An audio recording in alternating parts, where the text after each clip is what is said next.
intéressant qu'on va parler aujourd'hui, c'est un enchaînement de Dimitri Bivol.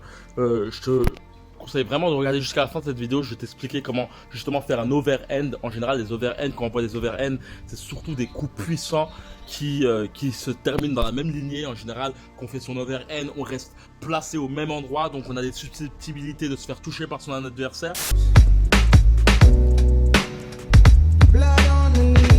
Là, dans cette combinaison, Dimitri Bivol, qui est le prochain adversaire de Saul Alvarez, et part dans un autre flanc. C'est-à-dire qu'il envoie son coup et il nous fait un mouvement un peu à la Lomachenko. C'est un truc à des sortes de combinaisons soviétiques que je vais te montrer dès maintenant. Je vais te faire ça tout de suite en one shot. Avant de commencer cette vidéo aussi, je vais te dire que j'ai un bootcamp que je mets en place, qui aura lieu en juillet prochain. Si tu souhaites y participer, c'est dans le premier lien, il suffit simplement de cliquer. J'en parlerai plus à la fin de cette vidéo.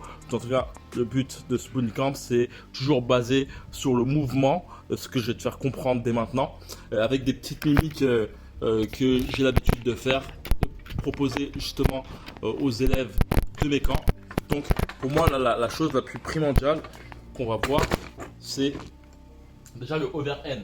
Le overhand, qu'est-ce que c'est? Le overhand, c'est le fait, justement, de base, tu as ton poids sur la jambe arrière. Et le but du overhand, c'est de faire un semblant de crochet. Un semblant de crochet mi-hypercute qui va à l'opposé de l'hypercute. L'hypercute, c'est ça. L'overhand, c'est position de crochet. Mais le but, c'est justement d'amener justement ta droite tout en haut pour ensuite la replacer vers ton adversaire. Donc le but, c'est surtout d'avoir ton poids sur la jambe arrière que tu mets par la suite sur la jambe avant. Très intéressant pour l'overhand. N'oublie pas d'essayer de toucher plutôt ou la partie haute, ou surtout je conseillerais toujours de toucher le nez ou la gorge. Même à ce niveau là, c'est très puissant. Mais ce qui est intéressant avec le mouvement de Bivol, c'est que par la suite, en fait, il effectue, comme je t'ai dit, en général quand on fait un overhand, on part du overhand, boum, au pire on fait un crochet par la suite, tu vois, très puissant ce genre de mouvement, bam, tout ton poids est vers l'arrière, ensuite tu remets tout ton poids vers l'avant en tirant, et ça c'est un truc que je dis souvent dans mes bootcamps, il y a toute une affaire de métaphore dans mes bootcamps, où justement je te dis d'imaginer qu'on tire justement ton t-shirt vers l'arrière. Ça paraît très anodin, mais le fait de comprendre ça, bam, ça t'amène justement à mettre plus d'impulsion justement dans ton retrait du buste. Voilà. Donc le t-shirt plus rapide. Attention de tirer vers l'arrière.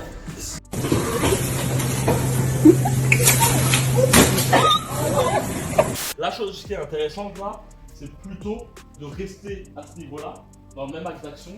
L'axe d'action, c'est là, tu vois, ton adversaire, lorsque tu l'as touché, et bam, là, ton adversaire peut continuer à te frapper. Là, ce qui est intéressant avec Bivol, c'est qu'il envoie son overhand et par la suite, il envoie un crochet direct, tu vois. Et là, l'axe d'action de ton adversaire est ici et toi, ton axe d'action est ici. C'est-à-dire que par la suite, tu peux continuer à appliquer des coups en sachant que lui devra se replacer pour pouvoir toucher. Donc, tu as un temps d'avance. Très intéressant pour faire le fameux overhand. Comme je t'ai dit, c'est que tu mets ton poids vers l'avant. Là, le but, c'est de lever ton talon et d'imaginer que tu tires une corde. C'est toujours une affaire de métaphore. Comme je t'ai dit, là, t'imagines justement qu'on tire ton t-shirt. Là, t'imagines que tu tournes une corde, voilà, et que par la suite, tu donnes en même temps un crochet. C'est vraiment intéressant. Donc, ton poids, il est vers l'avant. Tu vas tirer une corde et en même temps, tu vas faire un crochet. Donc, hop, boum, hop. Voilà. Donc, bram, je tire une corde. Voilà. Voilà. Donc, tu vois, c'est le principe overhand, boum, je tire la corde, boum. Et puis après, la chose qui est très intéressante et très importante à me mettre en tête pour tout le long de ta vie de boxeur, c'est de comprendre que là, tu arrêtes ton mouvement parce que sinon, tu peux faire des trucs plus longs, toi. Tu vois, faut que tu arrêtes ton mouvement grâce au pied arrière en mettant tout ton poids, boum.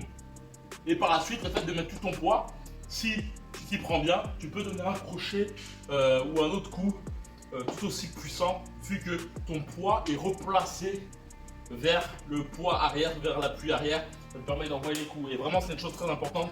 Dès que tu effectues n'importe quel pas qui va faire vers un appui, il faut que tu dresses le cou le plus rapidement possible. Plus tu vas attendre, et plus justement cette impulsion gagnée, tu vas la perdre. Donc voilà, clairement, c'est cette petite vidéo que je vais te montrer. Comme j'ai pu le dire, j'ai un bootcamp qui aura lieu en juillet prochain. Ce bootcamp a pour but de te permettre d'améliorer ta technique, ta mobilité. Là, c'est une petite vidéo très funny. Je conseille vraiment de regarder en arrière pour justement te permettre de comprendre tout ça. Mais le but, en tout cas, de ce camp d'entraînement, c'est d'être en petit comité. J'ai reçu beaucoup de messages d'anciens boxeurs, dont déjà Antoine qui est devenu vice-champion de France universitaire. Il y a Maher qui a remporté un combat pro dans une grande orga suisse. En tout cas, je suis ravi, tu vois, juste le fait de communiquer avec ces deux boxeurs et d'autres, ça montre qu'il y a eu vraiment, en tout cas, quelque chose qui a tilté dans leur boxe, qu'ils ont apprécié justement ce camp. Voilà, le but de ce camp de boxe, c'est te permettre justement d'améliorer ta technique, ta mobilité, surtout de permettre d'aiguiser tes armes en fait. C'est-à-dire que lorsque tu viendras dans ce camp, le but c'est de changer complètement ta boxe et de t'approprier des choses, t'approprier des techniques, t'approprier une mobilité plus fluide.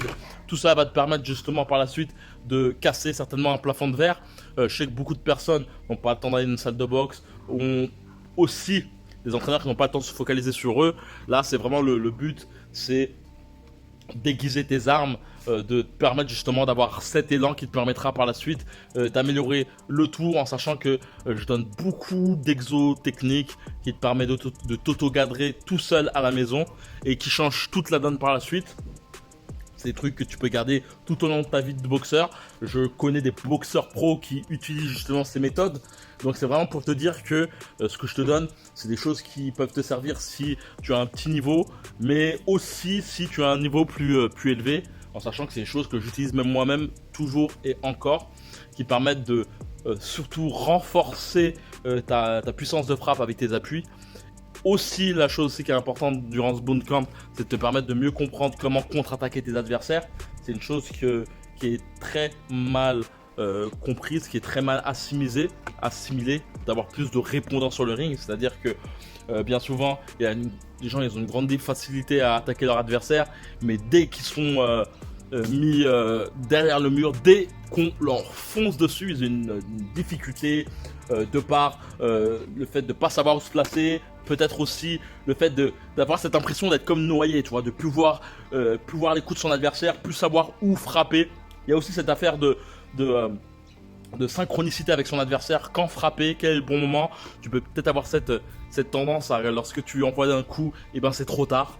C'est ça, c'est tout le but de ce camp d'entraînement, c'est aussi de faire en sorte que tu puisses être plus en symbiose avec ton adversaire, plus en osmose, avoir ce côté plus félin dans ta boxe, avoir, comme j'ai dit, cet instinct félin. Et comme j'ai pu le dire dans une précédente vidéo, c'est plus de 35 heures de boxe avec moi.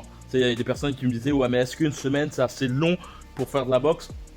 Il y aura aussi un concept de visiter Rio, de comprendre le mood de Rio, la vibes, le soleil, les gens, mais le but avant tout c'est un concentré de boxe. Comme j'ai dit, plus de 35 heures de boxe technique, pas de blabla, pas de théorie, pas de sparring lourd parce que ça sert à rien, pas de cardio boxing ou autre. Le but c'est uniquement basé sur la technique, et c'est que ça que je peux te donner en fait réellement, te permettre de modifier ta façon de voir la boxe clairement, et tout le reste te marbrer avec tes coéquipiers, apprendre à avoir plus de souffle. Ça c'est des choses que tu peux faire tout seul clairement, c'est les choses les plus faciles à faire.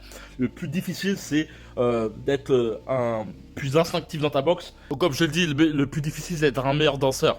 Le meilleur moyen d'ailleurs pour contre-attaquer un adversaire, c'est comprendre sa rythmique, comprendre son mouvement, et aussi être tout aussi bon dans ton déplacement que lui, pour pouvoir justement être en accord avec lui. C'est vraiment une chose très importante qu'on va voir. Il y aura beaucoup aussi d'affaires de préparation d'attaque. Aussi le fait de savoir comment justement améliorer ta vision du game, ta vision de ton bras avant, ton bras arrière, comment toucher immédiatement sans pour autant envoyer des sommations. Tout ça qu'on va apprendre justement durant ce bootcamp. Le but en tout cas, c'est que tu ressortes avec ce bootcamp avec plein d'exos que tu pourras utiliser tout seul pour t'auto-cadrer, mais surtout aussi avoir aussi justement tes armes aiguisées, quoi, clairement. Et comme je l'ai dit, tout ce que tu vas apprendre durant ce bootcamp vont te servir par la suite. Comme j'ai dit, je le vois clairement avec les élèves que j'ai pu avoir durant ce bootcamp. Et c'est toujours un plaisir de voir que certains, comme j'ai pu te le dire, parviennent justement à faire leur petit bonhomme de chemin et que la communication continue avec ces élèves qui ressentent justement que leur investissement dans ce bootcamp leur a servi. Et en tout cas, ça c'est mon but, clairement, c'est que tu ressortes avec ce bootcamp avec tout ce que tu souhaites améliorer dans ta technique et bien d'autres choses. C'est bien personnalisé et le but c'est d'en donner plus possible, quoi. Tout ce que je peux te donner, en fait, je te le donnerai. Et comme dit, on s'entraîne 3h30 le matin et 3h30 l'après-midi. Et donc, c'est vraiment un concentré de boxe. Uniquement, la salle est à 5 minutes. La plage est à 10 minutes de l'hébergement. Tout est à proximité. Donc, tout est fait pour qu'on ne se prenne pas la tête avec des transports en commun ou autres. Et qu'on va tout droit dans le but de te permettre d'améliorer ta technique de boxe, de déguiser tes armes. Et donc voilà, comme j'ai pu le dire, dans la description, premier lien, tu pourras voir les avis des précédents participants, tu pourras voir surtout l'emploi du temps du programme, tu pourras voir les lieux où se passera justement le camp d'entraînement, tu pourras aussi surtout prendre un appel téléphonique avec moi pour candidater. Il reste 3 places. Le fait de candidater te permettra d'une part de pouvoir me dire ce que tu souhaites améliorer dans ta boxe, pour que je prépare justement les choses en amont. Le truc aussi, ça permettra surtout de savoir le mood de la personne en face de moi, parce que un certain temps en groupe, ça peut rapidement dégénérer si on connaît pas les moods, et ça me permet de savoir si aussi la personne est investie dans sa volonté d'améliorer sa boxe et aussi d'être en collectivité. Donc vraiment te dire que même le fait que tu intègres ce camp, pour te dire que les gens qui seront dans ce camp, et c'est la majorité, sont dans le même mood que toi, et tu vas t'apercevoir que c'est très très très très fluide dans le fait de faire connaissance, etc. Tout de suite, on est dans la lancée et tout de suite ça crée une cohésion de dingue. Donc voilà, comme je t'ai dit, c'est le premier lien si tu souhaites participer à la date de juillet, et comme d'habitude, que la boxe avec toi. Ciao.